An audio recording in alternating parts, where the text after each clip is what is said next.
বিকেলে চায়ের সাথে বলেন বা ইফতারির সাথে বলেন, এই পাকোড়াগুলো কিন্তু অবশ্যই বানিয়ে খাবেন।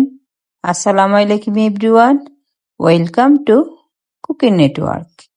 এখানে আমি বাঁধাকপি একদম কুচি করে নিয়েছি, সাথে দিচ্ছি গাজর কুচি আর কিছু আলু কুচি, আর এখানে দিয়ে দিচ্ছি 1 চামচ লবণ।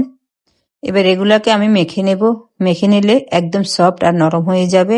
লবণ দিয়ে মাখবেন, তাহলে তাড়াতাড়ি নরম হয়ে যাবে। আমি যখন এটা মাখবো তখন কতগুলো পানি এখান থেকে বের হবে দেখতে পাবেন। যেহেতু রমজান আসছে, তাই ভাবছি রমজান আগে কিছু বানিয়ে আপনাদেরকে দেখিয়ে দিই, তাহলে আপনাদের বানাতে সুবিধা হবে। দেখতে পাচ্ছেন কতক্ষণ ধরে আমি এগুলাকে মেখে নিচ্ছি, আর মেখে নেওয়ার পর একদম নরম আর সফট হয়ে গেছে। এবারে বাঁধাকপির মধ্যে আমি কিছু মশার ডাল দেব, আর মশার ডাল দিলে পেঁয়াজিগুলো খেতে বেশ ভালোই লাগে। 10 থেকে 15 মিনিটের মতন আমি মশার ডালগুলো ভিজিয়ে রেখেছি, যাতে করে পাকোড়া বানালে মচমচে হয় আর খেতেও বেশ ভালোই লাগে। সবসময় তো আমরা একই রকম ভাবে পাকোড়া খাই, এবার একটু ভিন্নভাবে খাই না, তাহলে তো আরো মজা হয়। এখানে আমি হাফ বাটি নিচ্ছি চালের গুঁড়ো, আর চালের গুঁড়ো আমি এখানে অর্ধেক দিব, আর বাকি অর্ধেকটা আমি রেখে দেব। এবার এখানে দিয়ে দিচ্ছি 1 বাটি আটা, পরে লাগলে আমি আবার দিব। এবার আটাটা দিয়ে আমি পাকোড়াগুলো মেখে নেব।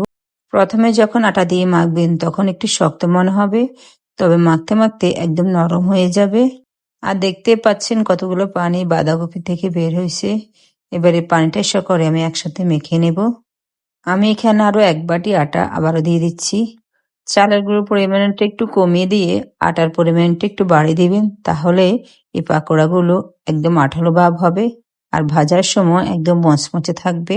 শুধু রমজান না, বিকেলে চায়ের সাথে যদি খেতে চান এভাবে বানিয়েও খেতে পারেন। পাকোড়ার স্বাদ বাড়ার জন্য এখানে আমি পেঁয়াজ, কাঁচামরিচ, রসুন আর ধনিয়া পাতা দিয়ে আবারও মেখে নেব। আমি যখন মাখছি তখন দেখতেই পাচ্ছেন কতটা আটালো হয়েছে।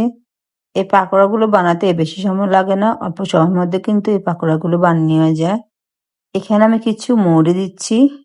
এবার এখানে আমি একটা ডিম ভেঙে দিচ্ছি, তাহলে পাকোড়াগুলো খেতে আর একটু ভালো লাগে। আপনাদের হাতের কাছে যদি ডিমটা না থাকে তাহলে না দিতে পারেন, কোনো অসুবিধা নেই। ডিমটা দিলে একটু খেতে ভালো লাগে, তাই দিলাম। এবার ডিমটা দিয়ে আমি আবারও মেখে নিচ্ছি, যাতে করে আরো সফট হয়। এবার পাকোড়াগুলো ভাজার জন্য চলে যাচ্ছি। কিছু তেল আগে থেকে আমি চুলায় বসিয়ে রেখেছি, যাতে করে একটু গরম হয়।